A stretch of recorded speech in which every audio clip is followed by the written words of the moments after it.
오늘 KBS에서 보도한 내용인데요. 일본이 방사능 오염을 제거하는 위험한 제염 작업에 외국인을 불법으로 투입했고 그 결과 베트남 청년들이 방사능 피폭 피해를 입었다고 합니다. 기능 실습생 자격으로 일본에 갔다가 피폭 피해를 입은 피해자는 본인이 치우는 쓰레기 더미가 방사성 물질이라는 걸 몰랐다고 합니다.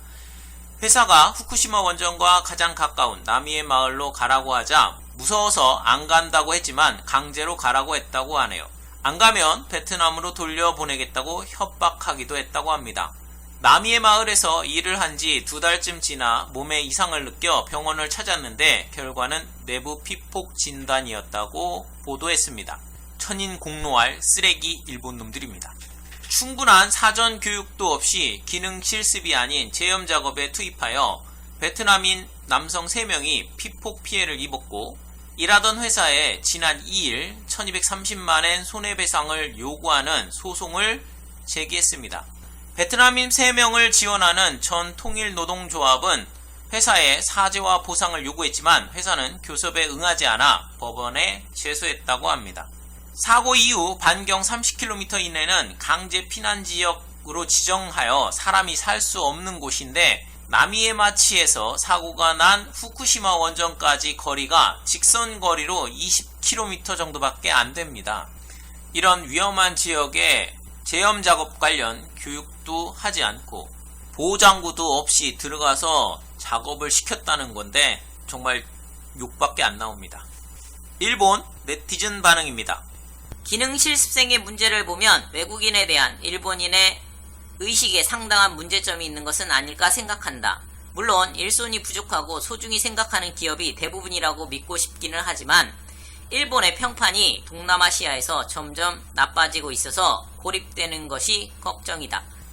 일본이 아직도 아시아 모든 나라를 한 수 아래로 보는 경향이 있다 보니 기능 실습생 문제가 사회 문제가 되고 있는 것 같습니다. 우리나라도 이런 뉴스가 자주 나오는 거 보면 일본만의 문제가 아니긴 하죠.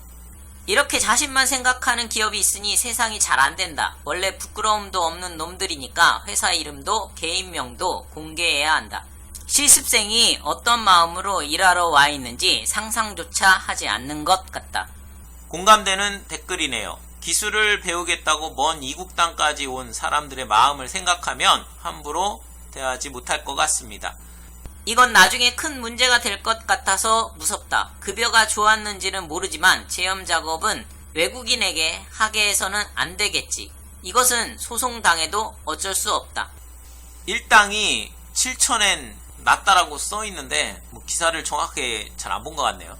기술 배우러 온 외국인 노동자에게 위험한 일인 줄 알면서도 일을 시킨 회사 사장이 나쁜 놈이죠. 게다가 사죄와 보상도 안 하다 보니 소송을 당한 건데 앞에 댓글처럼 원래 부끄러움이 없는 놈들이라는 게 맞는 말인 것 같습니다. 2018년에 일한 베트남인 기능 실습생들의 방사능 피폭 사건은 일본 아베 정부가 원하는 후쿠시마의 부흥은 아직 머나먼 얘기라는 걸 알 수 있습니다. 상황이 이런데 일본 정부는 후쿠시마 원전에서 반경 30km 이내 지역 중 제염 작업이 어느 정도 진행된 지역은 안전하다며 피난 지역에서 해제하고 피난민들에게 고향으로 돌아가라고 하고 있습니다. 방사능 피폭은 본인만의 고통으로 끝나지 않고 자손들에게도 전달이 되는 아주 무서운 일입니다. 피해를 입은 베트남인들의 고통이 돈으로 보상이 될까요? 시청해주셔서 감사합니다.